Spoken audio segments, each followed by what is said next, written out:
মাননীয় প্রধানমন্ত্রীর অডিও বলে যেই অডিওটা প্রচার করা হয়েছে, would you please give me the full audio please, বা would you please claim or would you please urge to tell, would you please urge to BBC to give the whole audio, the entire audio? কেউ আছে এটা বলার যে আমি কি পুরো অডিওটা শুনতে পারি, আমাকে কি পুরো অডিওটা দেবেন? নেই। আমি কি বলতে পারি যে আপনি যে খণ্ডিত চিত্র দেখাচ্ছেন আমি কি পুরো ফুটেজটা পেতে পারি? কেপিআই ভুক্ত এলাকায় যখন হামলা চলে, মেট্রো রেল যখন হামলা হয়, কিংবা বিটিভি ভবন হাই কেপিআই ভুক্ত এলাকা, তখন তো এটি একটা এটির নিরাপত্তা নিশ্চিত করা একটা বড় দায়িত্ব হয়ে যায়। আমি যদি জিজ্ঞেস করি নিজুম মজুমদার আপনাকে, বিবিসির প্রতিবেদনে আমরা ধরেন অনেক কিছু দেখলাম, কিন্তু আসলে কিছুই দেখলাম না। এমন কোন ঘটনা কি আছে যেটি সত্যি সত্যি তারা অনুসন্ধান করে বের করেছে? ধরেন আজকে তাজুল ইসলাম দাবি করেছে সামাজিক যোগাযোগ মাধ্যমে যে এই অনুসন্ধান বিবিসি করেনি, আমরাই আগে করেছি। তার ট্রাইব্যুনালের কথা বলছে, সে দাবি করেছে এরকম সামাজিক যোগাযোগ মাধ্যমে। অন্যদিকে আমি যদি দেখি, আমি কি জানতে চাই, আমি যদি শুরুতে আমার উপস্থাপনার শুরুতে আমি বলেছিলাম 7.62 গান কোথা থেকে আসলো, কারা ব্যবহার করলো, আমি জানলাম না। তো এই অনুসন্ধানে তারা স্নাইপার দিয়ে গুলি করলো, আমি তো জানলাম না। কতজন পুলিশ এখন পর্যন্ত মারা গেল সেটিও জানলাম না। কতজন মানুষ এই ঘটনায় জুলাই আগস্টে নিহত হলো তারও কোনো সামগ্রিক চিত্র আমি পেলাম না। তাহলে আসলে এই ঘটনায় শুধু একটি এস্টাবলিশমেন্টই পেলাম, যে মানে একটিকেই টার্গেট করে পুরো ঘটনা অনুসন্ধানটি পরিচালিত হলো, যে কে নির্দেশ দিয়েছে। এবং সেই নির্দেশদাতা যদি শেখ হাসিনা হয়ে থাকেন, এটি বিবিসির অনুসন্ধান নয়, অলরেডি তাজুল ইসলাম দাবি করেছেন, তাদের কর্মকর্তারা এটি বের করেছেন। ফলে এই অনুসন্ধান থেকে আমরা আসলে কি পেলাম আমি বুঝতে পারছি না, আপনি কিছু বুঝতে পারছেন কিনা? এখানে দুটো ব্যাপার আছে। একটা হচ্ছে পার্টিকুলারলি বিবিসি যেই অনুসন্ধানটা করছে বলে দাবি করছে, সেটা যেমন একটা অ্যাসপেক্ট আছে। আমার কাছে মনে হয় যে একই দিকে আমরা আমি যেই দাবিটুকু করছি, এগুলো আসলে মানুষের সামনে আসা উচিত এবং একটা ডকুমেন্টারি ওয়েতে আসা উচিত, এবং সেটা না হওয়ার ফলশ্রুতিতেই বিবিসি এই সুযোগগুলো পেয়েছে, আল জাজিরা এই সুযোগগুলো পেয়েছে। এই যে দিনের পর দিন আল জাজিরা এই ডকুমেন্টারি বানাচ্ছে, একতরফা ভাবে দেখাচ্ছে, পার্টিকুলারলি একটা দীর্ঘদিন ধরে স্মিয়ার ক্যাম্পেইনটা করছে, এইটার পাল্টা হিসেবে একটা কার্যকর যেই মিডিয়া যেই ভূমিকাগুলো নেওয়া প্রয়োজন, আমি আমার নিজের কথাই বলতে পারি, আমিও কি ঠিক একইভাবে নিতে পেরেছি বা আমরা কি দেখাতে পেরেছি? এটা না পারা বা না করার পেছনে অনেক ধরনের কারণ আছে। একের পর এক সরকারের উপরে নানান ধরনের দোষ এসেছে, নানান ধরনের, দেখেন আপনি খেয়াল করে দেখেন যে আল জাজিরা এবং ব্রিটিশ মিডিয়া এরা অনেকদিন ধরে ডক্টর ইউনূসের পক্ষে কাজ করছে, আমরা এটা অনেকদিন ধরেই দেখছি। সেক্ষেত্রে আপনারা ইংল্যান্ডে আছেন, আপনারা কেন পিছিয়ে আছেন? দেখেন একটা কথা যেটা আছে যে সেটা হচ্ছে যে আমরা যে একেবারে দেখিয়েছি, হয়তোবা তাদের তুলনাতে এক্সপোজারটা কম ছিল। তবে আমি আপনাকে একটা ব্যাপারে কথা দিতে পারি যে এইসব ঘটনাগুলো অবশ্যই দেখানো হবে এবং মানুষের সামনে তুলে ধরা হবে মুদ্রার অপর পিঠ। তারা তো দেখাচ্ছে যে পুলিশ এই করেছে সেই করেছে, নানান ধরনের ব্যাপার। আমি সোজা বাংলাতে শুধু যদি একটা প্রশ্নই আপনাকে আমি করি, যে এই যে আপনি আমাকে বলুন আজকে যদি হামলা করা হতো তাহলে কি ব্রিটিশ পুলিশ চুপচাপ বসে থাকতো? আমি আপনার করা যে হয়নি আমাদের তরফ থেকে তা না, আমি বলেছি এক্সপোজারটা কম হয়েছে। আমার সেন্টেন্সটা আমি শেষ করি। এই যে 3000 লোককে হত্যা করা হলো, এই যে মুগ্ধর যে বন্ধু এসে সেদিন একটা স্টেটমেন্ট দিল, বা তার বন্ধু সিরাজুল ইসলাম নিঝুম নামে একটা ছেলে যে বলল যে মুগ্ধর গুলি করার ব্যাপারটা, তারপরে এই যে লোকজন বলা শুরু করেছে যে স্নাইপার ব্যবহার করা হয়েছে, এই যে বলা হচ্ছে যে পেছন থেকে হঠাৎ করে এসে থেকে গুলি করে মেরে ফেলা হয়েছে, এই যে আবু সাইদকে 6 ঘন্টা 7 ঘন্টা 8 ঘন্টা পর, প্রায় 8 ঘন্টা মনে হয় পরে হসপিটালে নিয়ে যাওয়া, তার আগেই মাথা থেকে তার রক্তক্ষরণ হওয়া, এরকম অসংখ্য ভিডিও ফুটেজ গুলো আমাদের কাছে যে আছে, বা এই ঘটনাগুলো আমরা সোশ্যাল মিডিয়াতে দেখতে পেয়েছি। যেমন ধরেন একটা ছোট্ট আমি উদাহরণ দিয়ে আপনাকে যদি আমি শুধু বোঝাই, সেটা হচ্ছে যে পুলিশ ছড়া গুলি মেরেছে, রাবার বুলেট মেরেছে। আমরা দেখতে পেলাম যে পায়ে হাত দিয়ে আপনার আবু সাইদ বসে গেল, একেবারে জলজ্জান্ত ভাবে আমরা দেখলাম। আমরা শুধু এতটুকু দেখে সিদ্ধান্তে চলে আসছি যে পুলিশের গুলিতে মারা গেছে, অথচ মানুষ নিজের চোখে দেখলো সে তার পায়ে হাত দিয়েছে, মানুষ নিজের চোখে দেখলো তাকে নিতে গিয়ে 2 বার ফেলে দেওয়া হলো, মানুষ নিজের চোখে দেখেছে যে সে পুলিশকে লাঠি দিয়ে পেটালো, মানুষ নিজের চোখে দেখলো তার মাথা দিয়ে রক্ত পড়লো। কিন্তু আশ্চর্য একটা ব্যাপার, মানুষ প্রশ্ন করলো না তার মাথার পেছনে রক্ত এলো কি করে, তাকে 2 বার ফেলে দিল কেন, তাকে 8 ঘন্টা পরে কেন নিয়ে যাওয়া হলো, তার মাথার পেছনে রক্তটা এলো কেন, সে পুলিশকে বাড়ি দিল কেন। এই যে মানুষকে, এই যে মানুষ, এই জন্য আমি আপনার প্রোগ্রামে আমি অসংখ্যবার বলেছি যে বাংলাদেশের মানুষকে আপনি স্টেরিওটাইপ গদ্য বলেন, সেই স্টেরিওটাইপ গল্প শুনতে খুবই পছন্দ করে, সে স্রোতের বিপরীতে যেতে চায় না।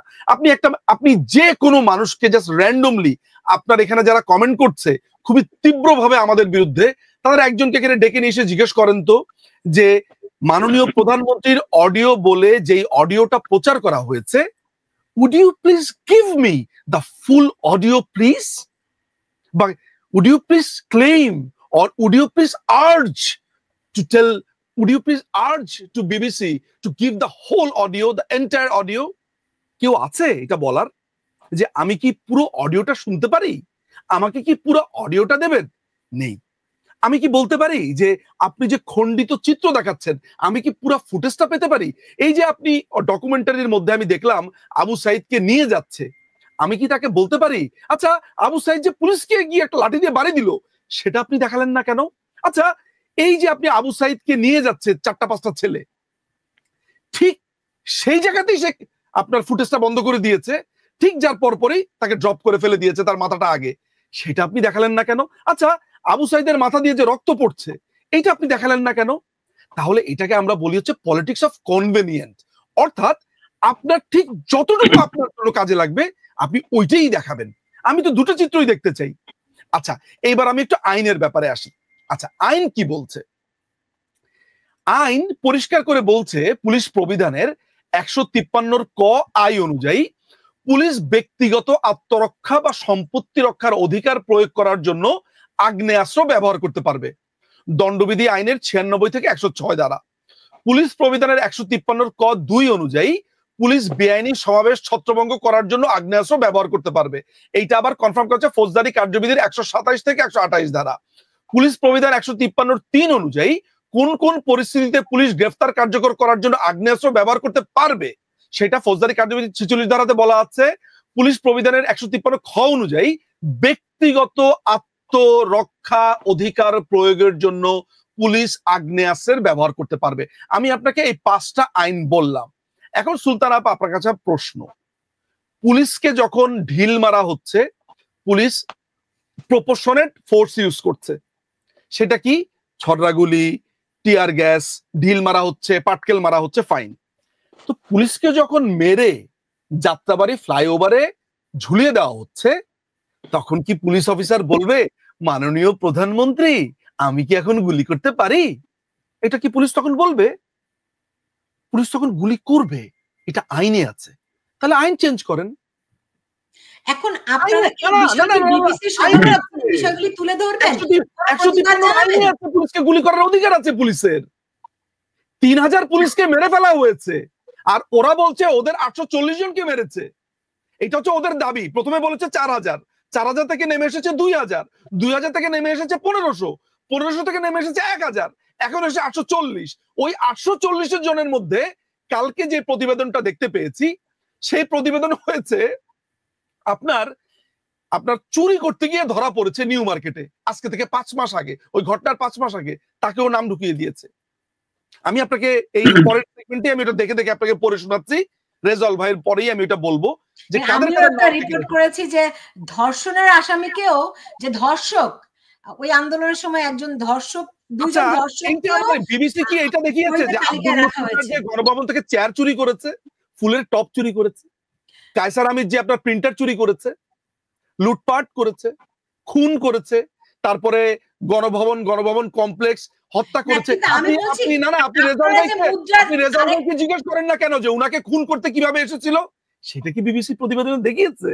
সেটাই, এখন বিবিসির যে প্রতিবেদনে পুরো চিত্রটিতে আসে নাই বলে দাবি করছেন, সেই বিষয়ে কি আপনারা বিবিসির সঙ্গে কোন রকম যোগাযোগ করবেন, না তাদের কার্যালয়ের না, সঙ্গে আমরা প্রতিবেদন আমরা করবেন? আমরা না না, আমরা ডেফিনেটলি আমরা চিঠি দিব, আমাদের যে লিগ্যাল টিম আছে সেই আমরা চিঠি দিব, জানতে চাবো, এবং আমরা আমাদের কাজগুলা করব, এবং আগামী 1 থেকে 2 মাসের ভেতরেই আপনি দেখবেন, ইনফ্যাক্ট এইটা রিপারকেশন হিসেবেই আমরা অতি দ্রুত আমরা পাল্টা ভিডিও বানাবো।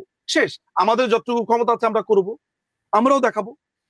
আচ্ছা, জনাব ব্যারিস্টার রেজাউল করিম, আপনি যদি আমাকে একটু বলতেন যে আপনাদের পিআর এত দুর্বল কেন, মানে আওয়ামী লীগের পিআর এত দুর্বল কেন? আমি বিভিন্ন সময়ে বিভিন্ন জায়গা থেকে, একটা বছর হয়ে গেল, দৃশ্যমান কি করছেন আপনারা? I don't see anything. দেখুন, একটা খুবই গুরুত্বপূর্ণ প্রশ্ন করেছেন। আমি আসলে আওয়ামী লীগের কোনো পলিসি ডিসিশন মেকার না, আমি সিম্পল একজন সদস্য আওয়ামী লীগের। সেই জায়গার থেকে, আমার জায়গা থেকে আমি করছি, এই বিষয়টা আমাদের নীতি নির্ধারণী ব্যক্তিরা বলতে পারবে। তবে নিঝুম মজুমদার যে প্রসঙ্গটা বলছে, আমার সামনে একটা আইন আছে, আমি আইনটা একটু আপনাকে বলতে চাই। সেখানে দণ্ডবিধির 96 ধারা, এই 96 ধারায় বলা হয়েছে ব্যক্তিগত আত্মরক্ষায় কৃত বিষয়সমূহ, আত্মরক্ষার ক্ষেত্রে, ব্যক্তিগত আত্মরক্ষার ক্ষেত্রে কৃত ঘটনা কোনোভাবেই অপরাধ হিসাবে গণ্য হবে না। এই কথাটা এই কারণে বললাম, তখনকার যে সিচুয়েশন ছিল, যেভাবে পুলিশকে মারা হচ্ছিল, অন্যদেরকে মারা হচ্ছিল, সেই সিনারিওতে যদি কেউ আত্মরক্ষার জন্য বা সরকারি প্রপার্টি রক্ষার জন্য, ওর পরে ধারাবাহিকভাবে অন্যান্য সেকশনগুলো একই কথা বলছে, দণ্ডবিধির 96 ধারাটাকে আমি রেফার করলাম। আত্মরক্ষার ক্ষেত্রে ব্যক্তিগত অধিকার প্রয়োগজনিত কোনো কার্যই অপরাধ না। যেটা আমি শুরুতে বলছিলাম যে আমাকে হত্যা করার চেষ্টা করছেন, আমি জানি আমি মরে যাব, তখন আপনাকে আমি না মারলে আমি আত্মরক্ষা করতে পারবো না। একইভাবে প্রপার্টি এবং অন্যের জীবন রক্ষার দায়িত্ব আমাদের, সেই জায়গাটা আমরা করতে হবে। আর একটা বিষয় খুব ইম্পর্টেন্ট, নিঝুম যদিও কিছু বলছেন, আমি সেখানে একটু যোগ করি। আপনি যেটা শুরু করছিলেন, বিবিসি বলছে তাদের ল্যাবে তারা টেস্ট করে এটাকে শেখ হাসিনার বক্তব্য হিসেবে পেয়েছে। আর বাংলাদেশের আইসিটির এখন যিনি চিফ প্রসিকিউটর, বিজ্ঞ অ্যাডভোকেট তাজুল ইসলাম, তিনি বলছেন যে না না না, এটা বিবিসি করে নাই, এটা আমাদের সিআইডি বের করছে। এখন আমাদের সিআইডি বলতে তাজুল সাহেবদের সিআইডি কে আমরা রিলাই করব নাকি বিবিসির কথা? দুইজনে দুই রকম করতেছে। এখানে ইন্টারেস্টিং বিষয়টা হচ্ছে, বাংলাদেশের পুলিশকে বর্তমানে সম্পূর্ণরূপে দলীয়করণ করা হয়েছে। কিভাবে? ঢাকায় মেট্রোপলিটন পুলিশের যিনি কমিশনার, পুলিশের যিনি আইজিপি, এরা কিন্তু অনেক আগে রিটায়ার্ড হয়ে বাড়ি চলে গেছিল স্বাভাবিক জীবনে। সেই বেচারাদের ধরে এনে তাদেরকে পুলিশের ইউনিফর্ম পরানো হয়েছে। এর আগে আইজি ছিলেন, তিনিও কন্ট্রাক্ট সার্ভিসে, এখন তিনি বহু আগে বাড়িতে চলে গেছেন, তাদের আনা হয়েছে। তাহলে বাংলাদেশে এত পুলিশ অফিসার, এত পুলিশ, তাদের উপর আস্থা নাই, ওনাদের বাড়িতে চলে যাওয়া লোকদের এনে বসিয়ে তাদের দিয়ে দায়িত্ব পালন করা হচ্ছে। এবং সিআইডি যদি এইটাকে রিপোর্ট করে থাকে, সিআইডির দায়িত্বপ্রাপ্ত যারা আছে এর ভিতর অনেকেই রিটায়ার্ড হয়ে বাড়িতে যে অন্য মতাবলম্বী, তাদেরকে এনে বসিয়ে এই রিপোর্টটা করিয়েছেন। এবং সিআইডির সক্ষমতা কতটুকু আছে সেটা কিন্তু আমরা ভালো করে জানি। যেটা নিঝুম প্রথমে বলছিলেন যে অনেক টেকনোলজি আছে, এই যে রিসেন্টলি বেগম খালেদা জিয়ার কণ্ঠস্বর নকল করে, ব্যবহার করে, ফ্রড করে 58 কোটি টাকা লুটে নেওয়ার একটা ঘটনা কিন্তু মেইন স্ট্রিমের বিভিন্ন গণমাধ্যমে আসছে। কাজে আমি বিবিসিকে বেদবাক্য মনে করি না, বাইবেলও মনে করি না। আর খণ্ডিত যে অংশটুকু, আমি যে গল্প দিয়ে শুরু করেছিলাম যে আমার বিরুদ্ধে ধর্ষণের মামলা হয়েছে, ইহা সঠিক, পরের টুকার নাই যে তবে সেই মামলা ফাইনাল রিপোর্ট হয়ে গেছে, ওটুকার নাই।